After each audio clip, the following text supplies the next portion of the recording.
The Human Optimization Podcast is proudly brought to you by Vicon Supplements, where quality meets sustainability. Vicon's all-natural supplements are handcrafted and sustainably produced in Canada, bringing you products that nourish both your well-being and our planet. Visit viconsupplements.com today and be a part of a greener, healthier future. Are you ready to embark on a journey to the best version of you?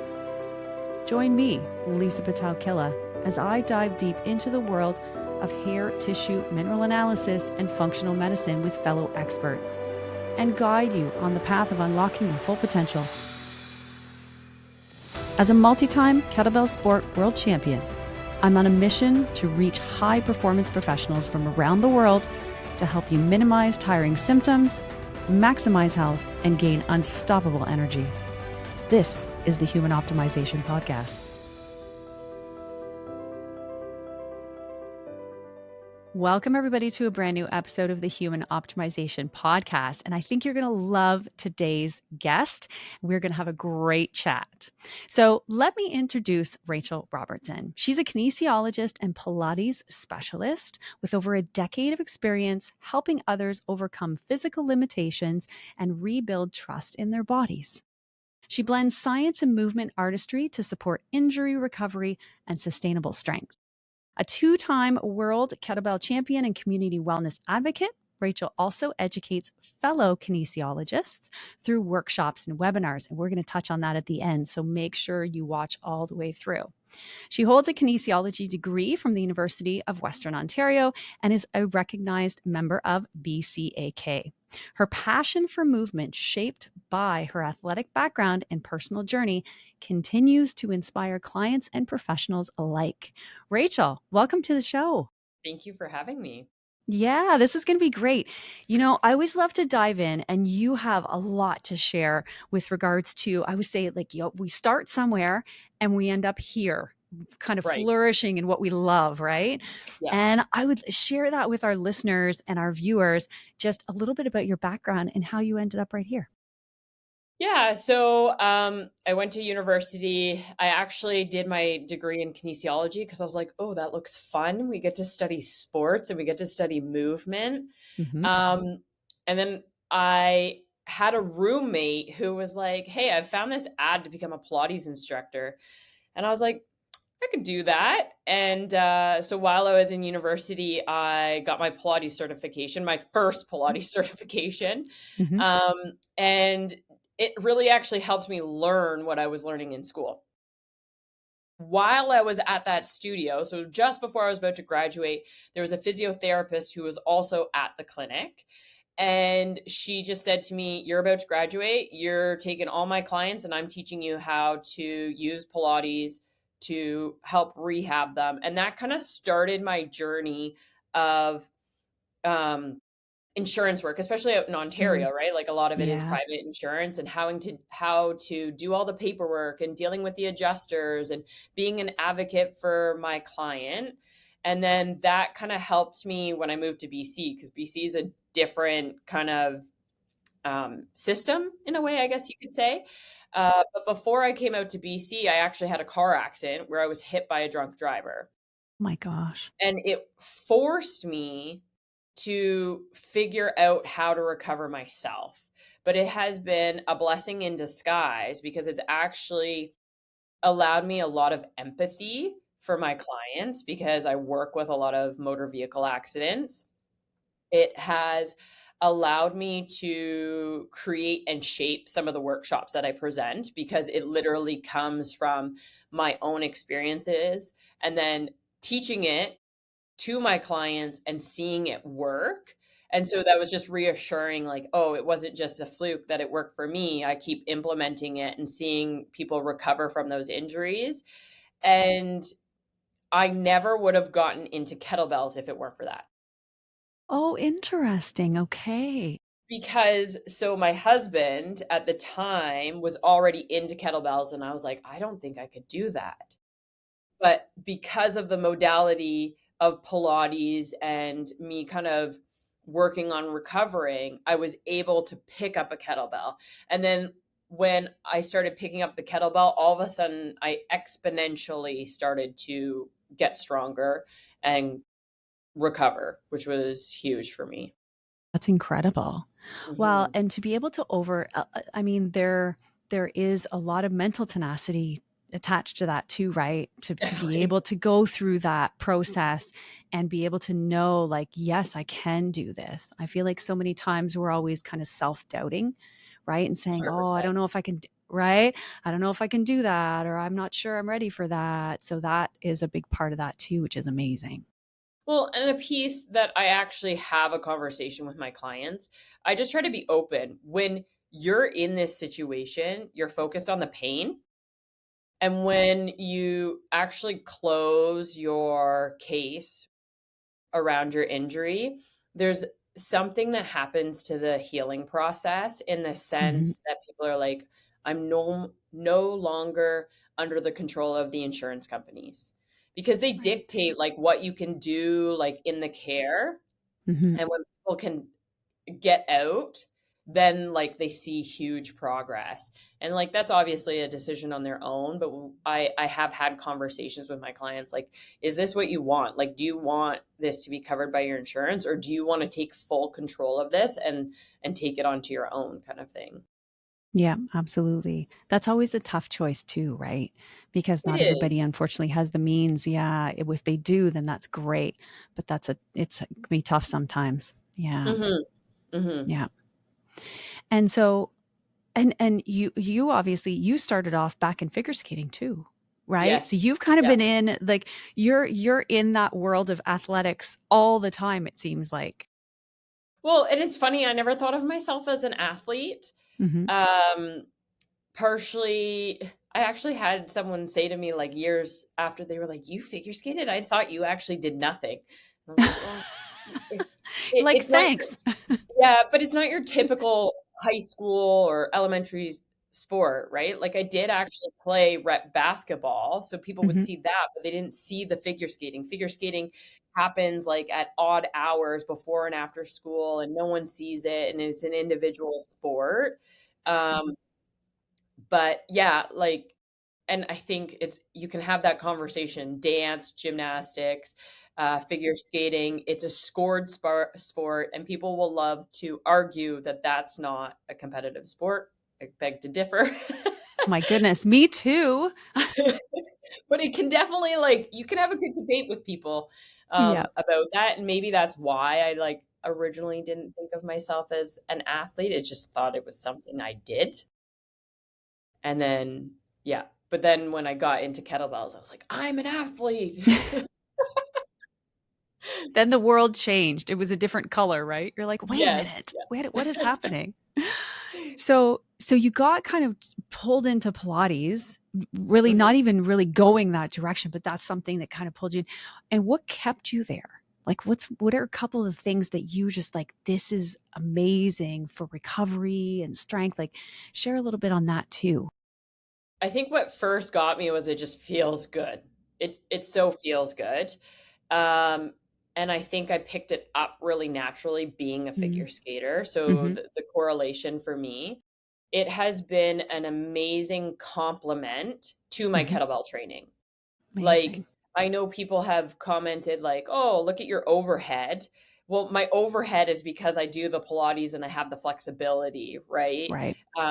Also the pelvic stability and the strength that's required to stabilize your pelvis. Mhm. That's where your core strength comes from. So underneath that weight, I can just like brace and hold the weight overhead.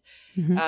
And I think that has also, from the recovery standpoint, it became a tool. It became a tool when I work with athletes to complement all their stuff, but when I work with injured people, it Mhm. has become a tool to teach them that they are safe and that they can trust their body. Because when they're Mm. in a pain cycle, it's at this point where they are so scared to try anything because they're convinced it's going to hurt them. So I Right. have to convince them to trust me. I have to Mhm. convince them to trust themselves Mhm. and try. And so I have to educate them on the pain spectrum. And it's kind of fun. Like when Yep. So it is fun when I see someone go from point A to point G Mm-hmm. because they learn to trust themselves, their range of motion increases, their strength increases, they just feel better. And all of a sudden they say, I could pick up my grandkid It's and I amazing. would never have been able to do that before. Or I was able to clean my house without pain. Like some of those things, they might sound like everyday things to one person, but they're huge to someone who's suffering in pain. Absolutely. Mhm. Absolutely, 100%. And I mean, who doesn't want to be able to have more flexibility to be able to do things that they really want to do and they can't? And, it's interesting because as I enter my 50s, I have so many friends and they're like, oh, yeah, I can't do that. That's my back hurts and I'm just getting older and that's like triggers me. I'm like, what are you talking about getting older? Like, stop that. Anyway, so so I can totally appreciate that next stage, especially when you get into your 60s and 70s. And I think about like even the 80s. I'm like, oh my goodness. Um, I do want you have a very special, unique part though, and I want to kind of turn the corner just a little bit Okay. because empowered movement is a phrase that kind of that came out of your world, but it's about pregnancy and postpartum. How do we Mhm. use that empowered movement? Because I feel like a lot of women maybe don't know how to be active if right during that perinatal period. And I think it's a bit scary for some people too. Can you share a little bit on that? Because I think that what you're doing is really I don't want to say a new way, but I mean, I think a really innovative way to help that movement process and to keep women strong throughout that period of time in their life. Yeah, like I think women and exercise is evolving in an amazing way. Like we are just like all of a sudden like booming, like whether it be pregnancy, whether it be menopause, all of Hmm. a sudden there's so much research coming out and it's really, really supporting us. So based on what we were learning when we were younger, people were told not to exercise or limit how much they exercise because it could affect the baby. Hmm. But we're learning in general that as women, we need to strength train because it's just good for us in general. Then the benefits of it during pregnancy and after. Hmm. And so that is really evolving. And there were other women who did it before me, but I was out there lifting kettlebells during both of my pregnancies. Hmm. And what was really interesting was figuring out it was never the same. So I could do doubles at certain parts of my pregnancy, and I could do single arm at different parts of my pregnancy. And it wasn't necessarily the load, it was like how my pelvis was changing, how my belly was changing, and it actually felt better to do doubles when my belly was bigger than single. Interesting. Yeah, Partially yeah. 'cause both my daughters sat more on one side of my belly, so if I did single arm, my one arm just didn't feel right, and then the other arm was fine. So if I did doubles, I could be even, and then it didn't feel like an issue. Hmm. Uh, Another part that really, because I actually originally in my first Pilates training, it we were doing research study with the University of Western Ontario on pregnancy and exercise. Oh, So I got interesting. into it right then. Yep. And the things I learned then, and then I got pregnant like 15 years later, and I was like, this isn't adding up. This just doesn't feel. And so I really like started taking more courses and like finding all these things on the internet and started to mesh it all together and was realizing like, oh, there are things I thought I couldn't do, but I can do. Like Mm. one of the things that they talk about is rotation. Like you should avoid rotation, but it's not that you should avoid rotation. It's that you should avoid forced rotation. So like a rapid rotation, because the concern is that it would pull the placenta off the wall. And so it's the rapid. So someone can rotate and stretch and move, but Hmm. they just don't want a rapid, so I wouldn't be like twisting at a fast pace. I'm trying to think of something like we don't really do that with kettlebells sideways, so it Right. again wasn't an issue. Hmm. Um, but another part of empowering the women come postnatal is understanding what it's like because no pregnancy is the same. Like I was very fortunate and I had very good deliveries. And some of the stories that I've heard from the women that I work in, it's just like, whew, um, the time that they spend in labor, uh, then having to go into a C-section or whatever has to occur at some point because it just was too long or there was a concern with the baby. Um, and the hormonal changes, the impact of how much your body has changed. So with this population, to me, it's empathy.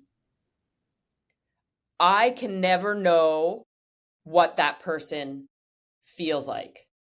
And it's anyone we work with. But no two situations are going to be the exact same. And it's kind of meeting the client where they're at and having the empathy and being like, let me work with you to find a way that this works. You can't find someone to look after your kid, but you really want to work out. How do we find ways to work out? But you're so tired, you can't even keep your eyes open. I was just gonna say that. I'm like, what do you do? Because it's just like we're not sleeping, and right. So how do you work past that to be able to have the energy and that hormonal shifts that we really need? Right. And Yeah. so it's been like finding, again, where to meet the client at. So it's like, what can you afford to do in your day? They're like, I'm so busy, I can't even think about it. Can you give me Right. 5 minutes?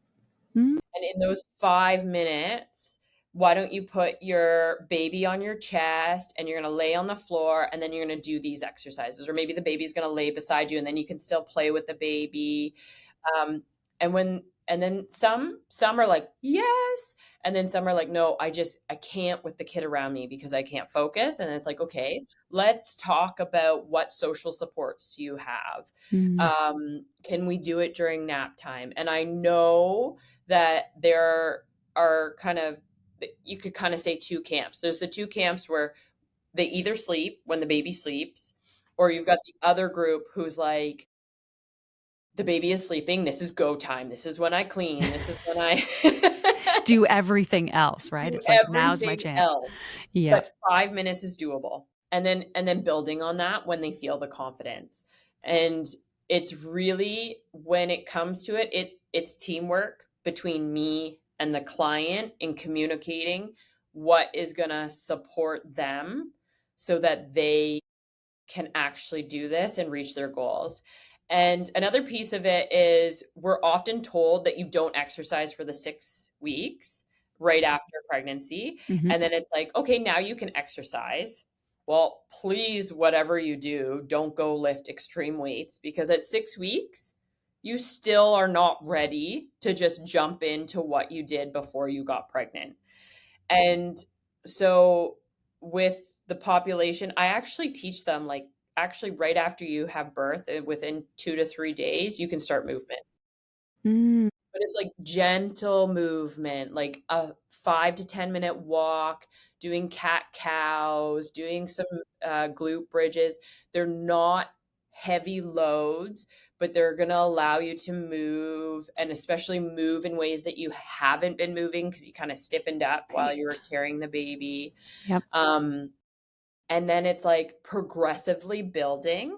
And this, you're ready to exercise at 6 weeks. I actually tell my clients this is like a 2 year plus recovery. And I know that sounds really long, but on the outside, you look healed. On the inside, your body is still healing. And if we consider just regular recovery, but now you're sleep deprived and you're providing food for another person, that healing time takes way longer. And so we have to honor that and really progressively build someone to that point. Well, and I think that's a good approach too from so many different angles, because I feel like, sometimes people jump in with 2 feet Mm-hmm. and then they can't sustain it. Yep. Right? And that's not really what you want. You want them to be able to take those baby steps to build those new habits, because now they have another human to look after, right? Which they didn't necessarily have before if it's their first child. This is all new. So it's like, how do you fit in your time to be able to take care of yourself with also now being a caregiver, right? Yes. Yeah. That's a huge mental shift. It's an identity shift. Yeah. It's like they now are viewing themselves as a different person, right? Like Mhm. you were solo, well, not necessarily solo, but you had a partner, but Mhm. you're solo in the sense that you can just go. And now you are tied to someone, and you're not just physically tied in the sense that you have to care for them, but mentally, emotionally, and that can be draining. It's a huge shift quickly that they have to, like, figure out, and there's no playbook. Like, you can joke and say that you can read all the parenting books, but those don't tell you the truth. Goodness, it's true. I read them, and then I was like, "This is crap." Like, let's write a real one now. We're like, right? That this is all the things people don't tell you that's gonna happen, Or, right? like, just be honest, like, things happen, the world is not perfect, let's stop trying to live in this perfect bubble. I know, right? Well, and I find it super interesting too. And so I'm only a dog mom, okay? Mhm, But I find it interesting where you're looking at the interaction of family units, right? And so mhm. there's really, I feel like, two sides, and I feel like there's a lot of mental behind, and you can expand on this. And it's kind of like you see the couples, let's say one child, and they're hiking and they're taking their baby everywhere and they're just exposing them to all these things. And then there's the other ones that are just like, oh my gosh, it's so much easier to take care of them at home, and I don't want to do anything because it's just eat, right? They're two totally different mindsets in those family units, right? And I'm always so fascinated about that, because you do really see, and you see lots in between too. But I find that really interesting. Well, and I think part of it is how they probably lived their life prior. Yeah. Right, like, we've got introverts Hmm. and extroverts. We've Yep. got people who are naturally athletic and they go and do those things, and then there's people who, their thing is computer games or something. Um, and so they're probably gonna gravitate to what they choose and do. We very much with our first, we were, like, out hiking, we work out, she's in the gym. Now we have 2, we still work out in the gym and they run around us and whatnot. The hiking, not so much the same. Mm. The We still go out and we do a lot of outdoor stuff, but Hmm. when you have 1, you often, like, carry them in the carrier. Now that we have 2, you ain't carrying 2 on your front. That's a And bit much. that's a bit much. And so then it's also like, okay, she's 5, my oldest is 5. What are we gonna do that she's capable of? Right. That change, of Yeah, course. and that's part of the change. Like, we could do what we were capable of when she didn't need to do anything. Now, if we go for a bike ride or we go for a hike, she needs to be physically capable at least to do a portion of it. And so we also have to know, what are we willing to um have to carry her or physically adjust if we were to go for a hike or something. So it's also kind of changed the activities we do. So instead of, like, hiking all the time, now we go to, like, the public pool, and then the kids are both physically active. So I think too, when you have these different kinds of approaches, it's being creative, especially if someone is like, I know I should exercise, but I don't like it. Right. It's finding ways to implement it that you're going to enjoy it. So, I have clients who come to me for Pilates, they would never dream of strength training, and that's Mm. fine. And I've also got the opposite, like no, they have no interest in the Pilates. And I say to them, you have to choose something that you're going to enjoy so you do it. For the people who like exercising, it's not an issue. Sometimes you have to rein them in and be like, take a rest day. But for the people, right? You're like, I can True. relate. It's so true. Yeah.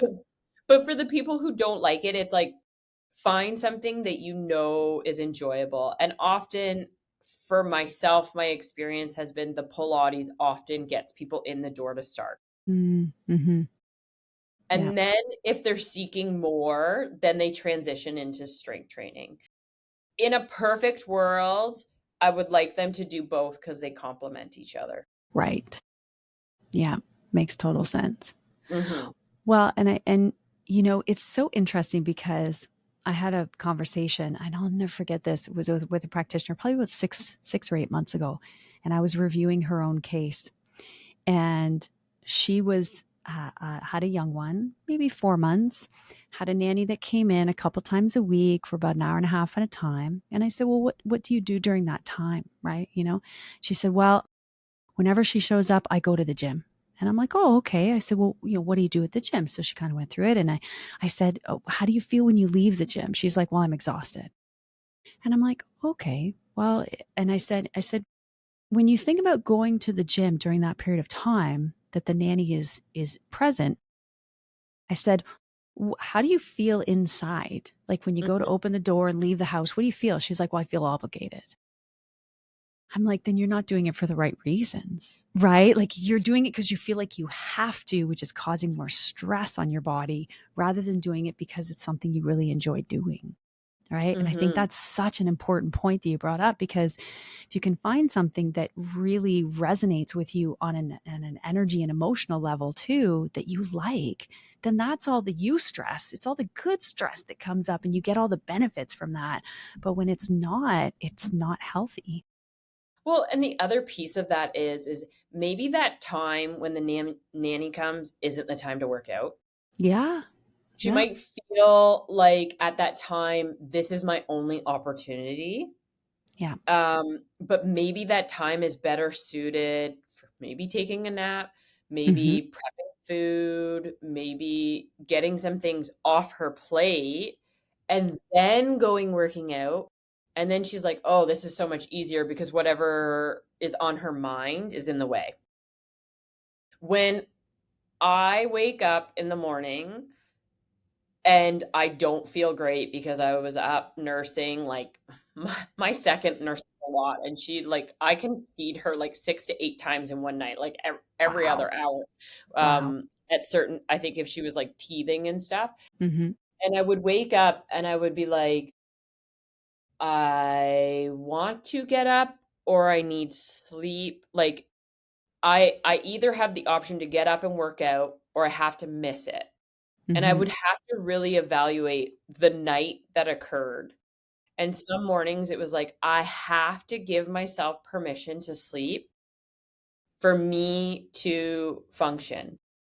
If I shoulded all over myself, not only would have that workout felt horrible, I probably would have been exhausted during the whole day. And what was really interesting, specifically with my second pregnancy, was there were days I would work out.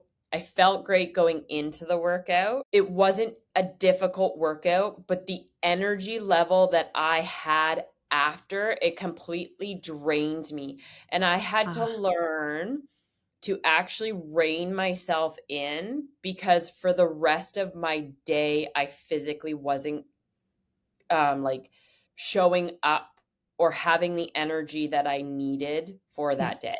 Yeah. Like I actually was sitting with clients and being like, oh, my eyes are rolling into the back of my head because I'm so tired. And again, that workout wasn't like me going crazy.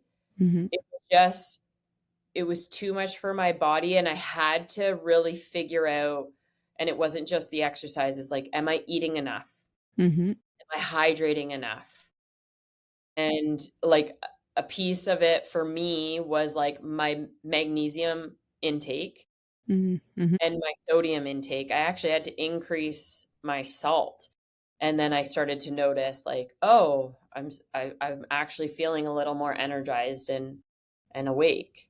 And so it's life is a giant puzzle, and it's not just one thing. We think like, oh, if I go exercise, that's just going to like solve my problem, or if I clean up my diet, that's going to solve my problem. But it's actually like meshing it all together. And then it's not just nutrition, and it's not just exercise, it's sleep, it's the Absolutely. stresses of our day to day that all have to come in and be considered. Yeah, I couldn't agree more. So important. And I think it's almost like that. You said it earlier, that perfect dynamic, right? Like we're heading for that but that perfection is just, that's got stress written all over it in capital letters. Do you know what I Right. mean? Like, I mean, life is life. Every day is different. And just, you got to enjoy the moments that you Mhm. have because they're gone pretty fast. Right. And I feel like we live in a society now that's just on fast forward sometimes. And we don't give ourselves that permission that you talked about. Yeah. And Mm-hmm. it's just like, where can I slow down? That's always my question. Like, I actually like look at my day and go, where can I slow down? Yeah. And it can be as simple as like right here in this conversation and just taking a deep breath. Mm-hmm. Well, Um, and I like one of the things that resonate is how you say, sometimes all you need is 5 minutes, mhm, right? Because a lot of times too, when you're, and I think of one specifically when you're trying to tell people to kind of slow down and just take a breather, right? It's like, just go outside, take your shoes off, stand in the grass, and take 10 deep breaths. And everything that was stressing you out 30 seconds ago or a minute ago won't seem so big anymore. Right. And it's such a simple thing. It literally takes 2 minutes. But I think that people, they hear meditation or this or that, and they're like, I don't have time for that. I don't know how to do it. And it's right. It's always, I don't have time. But it's the mhm, small things that can make such a big difference. 100%. And it's even, um, like I know for some people, they're like, I can't meditate. And when I first got into meditation, I was like, oh my gosh, I can feel the anxiety of like trying to sit here. Yeah. But then go for a walking meditation. Hmm.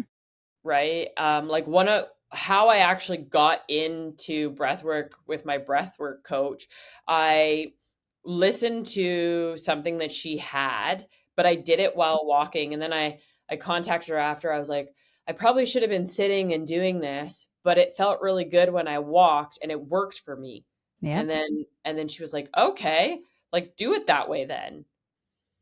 And and so I think we underestimate, like, or maybe we assume that meditation has to be like sitting in this kind of Hmm.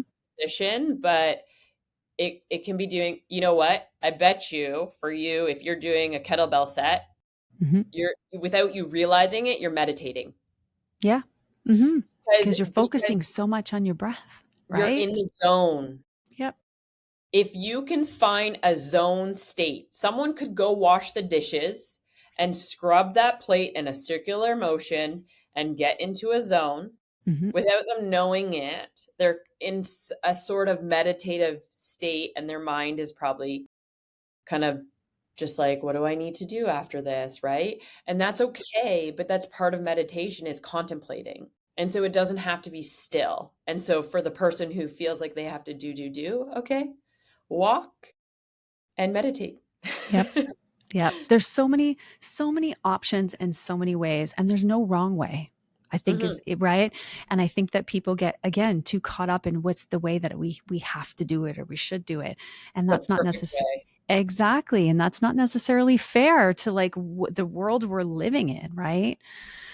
Oh my goodness. Well, and so I know we started off talking about your journey with Pilates, and I mean, decades later, but I want to bring up, because you've got some pretty amazing things coming with Mhm. regards to instructor certification, workshops. Tell us a little bit about that and what that entails and how people can take part if they want to. Yeah, so part of it came from I saw a gap for kinesiologists or other healthcare professionals who wanted to prescribe exercises Mm-hmm. um, for their clients, but they also had an interest in Pilates, and they're like, "Well, how do this?" So I actually created a clinical Pilates workshop, and it's a 1-day workshop that people can attend in person or virtually, Mm-hmm. and it teaches them my core exercises that I use, and I kind of break it down into the Pilates principles. So breathing, pelvic stability, rib cage placement. But I Mm-hmm. also explain like injuries that it can work for, specifically low back pain. Like low back pain is a common Mm-hmm. thing. Yeah. RMTs are going to see, chiropractors. Well, here's a group of exercises that you can give your client. How do you teach them? Why are you giving them? What are you looking for? And then you can teach it to them or give it to them, and then they can do that at home. So that's my one workshop. And then those people, if they want more, or anyone who just really wants to learn Pilates, I offer a Pilates mentorship. And again, it Nice. can be in person or virtually. And we're like taking a deep dive into the Pilates repertoire, but it's a lot of like practicing teaching and like getting corrections, because sometimes when we take a certification, it's like you do the course and then you go off on your own. Where this is like a 3-month time period, and we're constantly like meeting so that I can be like, "Oh, remember or look for this," or like things that you can say, "Oh, the client's not responding to that cue. How can we fix it?" And just working with people so that they feel confident Mm-hmm. going and teaching it. And then there's a business aspect, because a lot of people, when they get into fitness, they're just like, I don't even know how to get clients, how to start a business. And so it's kind of a bit coaching them like, let's start a class, let's build you a class, let's build up, how do we get the people in there, the whole marketing and what. That's amazing. And that is such a tough part, right? Mhm. We have a passion for something. It's like, I'm passionate about this, but then how do I create the monetization of that passion, right? That's a Completely. really hard part for a lot of people. So that's Mhm. great. Well, and nice that you've got the mentoring included after too, right? Like that's a big part because again, we go do these day or 2-day or even 3-day workshops, whatever, and we leave and we're like, oh my God, I have all these things in my head. But then half of them, like a week later, are gone. Right. And you're like, did I write that down? And you're flipping through. Right. So that's awesome that you have that as a follow up, because again, the more that you're doing something and instructing and things like that, the more you learn too. And then you have more questions. Yes. Right. Yeah. Naturally, you're going to have more questions. So I think that's a great setup. Mhm. And then they have someone to go to, like, you have someone to communicate and ask questions. I actually tell my students, I'm like, "I love it when you give me questions. Send them to me, please." Like, that's why I'm here. Yes. I love it. I love it. Okay. So lots of good things coming up.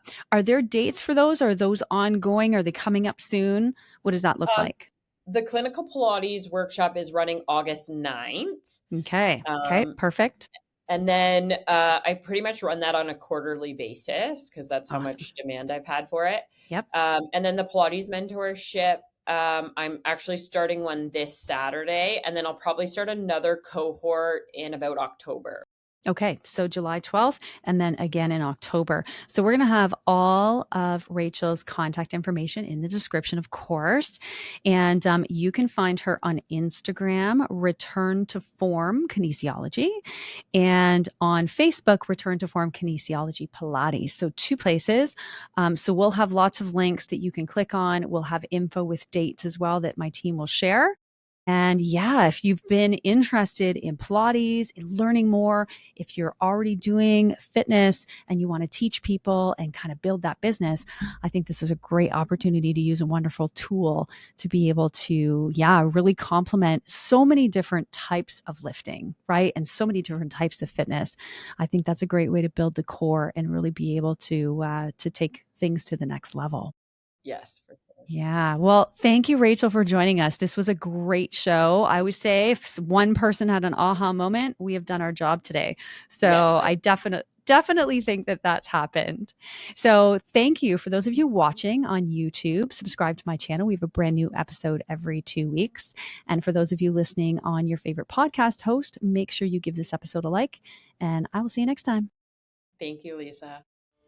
Thanks for joining us today on the Human Optimization Podcast. Episode technical production is by Grace Sylvester and guest booking by Stu Tate. Want to learn more? Visit Pitel-Killah.com for incredible free resources to supercharge your journey to becoming the best version of you. If you enjoyed this podcast, please like and subscribe to the Human Optimization Podcast and follow me on social media at Lisa Pitel-Killah.